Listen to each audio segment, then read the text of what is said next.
जय श्री राधे, जय श्री कृष्णा। आज जो हम चरित्र सुनाने जा रहे हैं भक्तमाल जी का, वो है करमैती जी का। करमैती जी एक बहुत महान चरित्र है करमैती जी का। और करमैती जी एक महान भक्त और एक महान नारी करमैती जी। आज उनका जो हम चरित्र सुनाने जा रहे हैं, शायद मेरी वाणी में वो दम नहीं कि मैं उनका चरित्र का गान कर सकूं, लेकिन श्री नाभाजी महाराज जी की कृपा से और संतों की कृपा से चरित्र सुनाने के लिए मुझे जो सेवा दी गई है, मैं टूटे फूटी वाणी में उनका चरित्र सुनाने की चेष्टा करूंगी। त्रुटि को क्षमा करें। तो करमैती जी एक राजपुरोहित जी की बेटी करमैती जी, राजा के पुरोहित परशुराम जी ब्राह्मण परिवार और हर वक्त भगवान का गुणगान।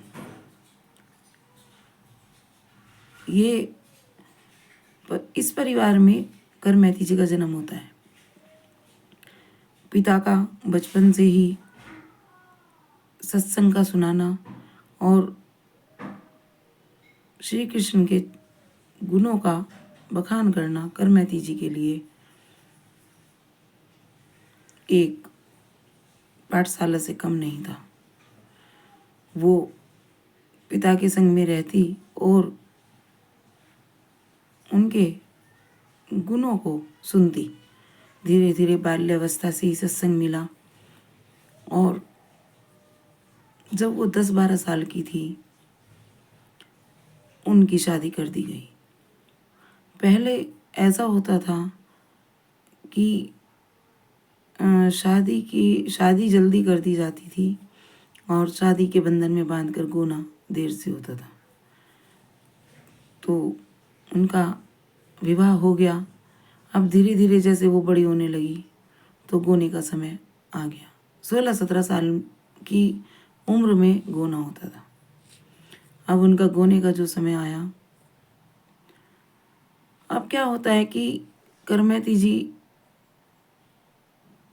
की जो दिल की डोर थी वो अपने संसार के पति से न बंध के त्रिलोकीनाथ से बंधी हुई थी। त्रिलोकीनाथ को ही अपना सर्वस्व दे चुकी थी करमैती जी।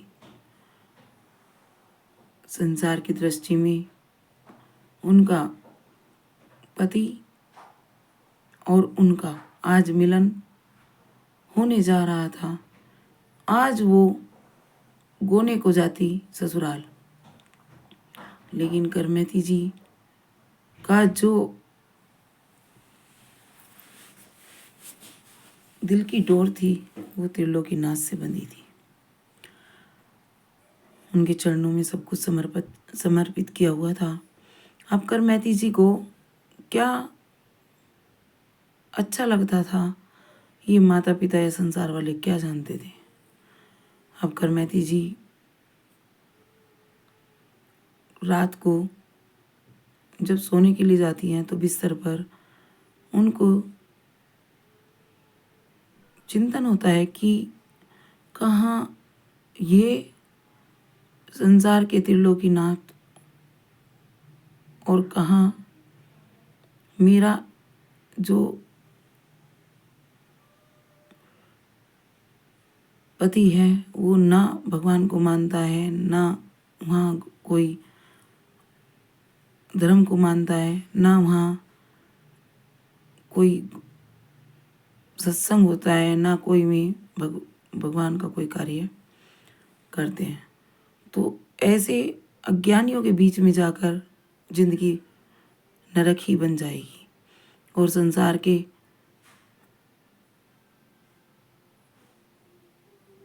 बीच में जाने के बाद संसार के घोर दलदल में मुझे फंसना है। और जितना मैं दलदल में पैर मारूंगी निकलने के लिए, उतना मैं नीचे धंसती जाऊंगी। आज ये मेरा पति बन के आया है, कल धीरे धीरे इसका सारा वासना का भूत उतर जाएगा तब मेरी प्रौढ़ अवस्था होगी, तब मुझे प्रौढ़ अवस्था में त्याग दिया जाएगा और हाहाकार करके मतलब मुझे चारों तरफ से कसा जाएगा। उसके बाद मुझे धधकती अग्नि में जला दिया जाएगा। क्या यही मेरा जीवन है?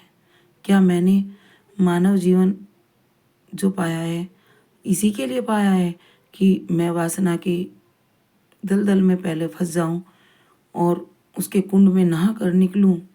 तो फिर अगर किसी को उस वासना में मैं फंसी रह गई तो फंसी रह गई और निकलने की कोशिश की तो और भी फंसती चली जाऊंगी। तो ये दलदल है मेरे लिए संसार। नहीं, मुझे नहीं जाना है, ना मैं जाऊंगी। उनकी इतनी निष्ठा, ठाकुर जी के चरणों में ज़बरदस्त निष्ठा थी कि उन्होंने निर्णय लिया कि नहीं, मुझे घर छोड़ देना चाहिए। अब वो सुबह उठती हैं तो भक्तमाल जी में एक दृष्टांत ये भी आया है कि जब वो उनका मन खिन्न इसलिए भी हुआ कि जब वो सुबह को उठती हैं तो देखती हैं कि जब एक जो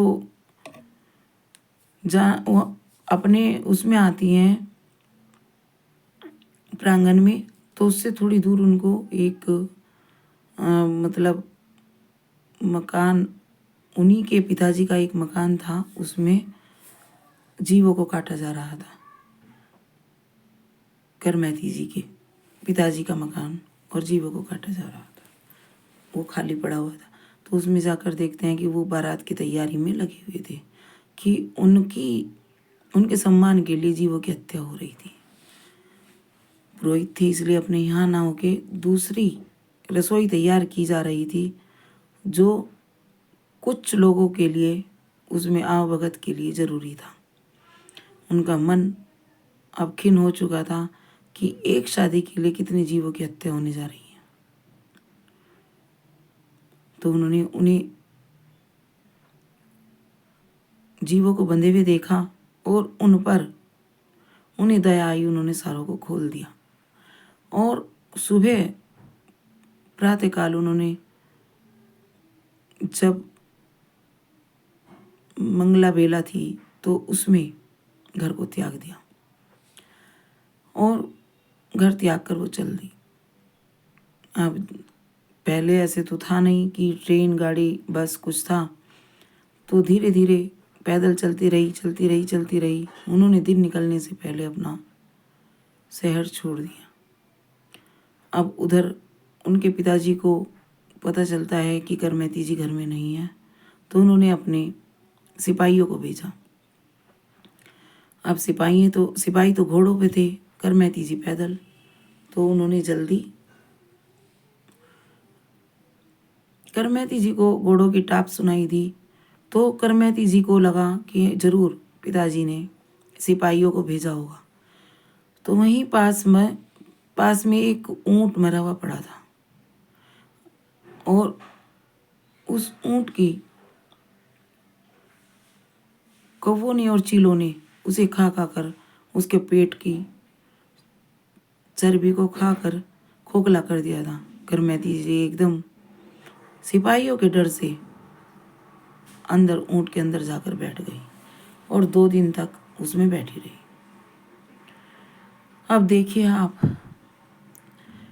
करमैती जी को ऊंट की दुर्गंध नहीं आई तो उनका मन श्री चरणों में लगा हुआ था ना, तो उन्हें संसार की दुर्गंध आ रही थी, न कि ऊंट की। उनके मन ने कहा, ए मन, तू थोड़ा ठहर साहब, इस संसार की दुर्गंध में जाने से अच्छा है कि 1-2 दिन ऊंट की दुर्गंध में रहा जाए। इस संसार की दुर्गंध से अच्छी तो इस ऊंट की दुर्गंध है जो सहन तो हो रही है। अब संसार की दुर्गंध सहन नहीं होती। तो ये 2 दिन तक ऊंट के अंदर बैठी रही। 2 दिन तक ऊंट के अंदर बैठी रही। अब उनको जब वो सिपाही वापस चले गए तो वे बाहर निकल कर देखती हैं और फिर सीधा वृंदावन के लिए चल देती हैं। वृंदावन भी उस समय आज के वृंदावन जैसा नहीं था। वृंदावन यानी कि वृंदा तुलसी जी, तुलसी महारानी, और वन यानी कि तुलसी महारानी का वन। तो हर जगह तुलसी महारानी के वृक्ष होते थे और एक वन की तरह वृंदावन। तो वो वृंदावन में जाकर यमुना किनारे अपना आसन लगाकर बैठ गई। उधर उनके पिताजी ढूंढते हुए, इधर उधर ढूंढते ढूंढते वृंदावन पहुंचे। वृंदावन में लोगों से पूछा तो कहा, हाँ कुछ दिनों से एक नवयुवती आई तो है, चारों तरफ उनकी ख्याति है, आप देख लीजिए कहीं आपकी पुत्री वो तो नहीं। तो उनके पिताजी ने दूर से एक पेड़ पर चढ़कर देखा, क्योंकि ऐसे किसी के पास जाकर ना उनको देख सकते थे ना कुछ। तो देखा और आंखों से अश्रुपात होने लगा। उन्होंने अपनी साधना में निर्जर शरीर हो गया था। उनकी साधना करते करते ना उन्हें भूख का, ना प्यास का, ना किसी चीज का, और अश्रुपात लगातार चल रहा था।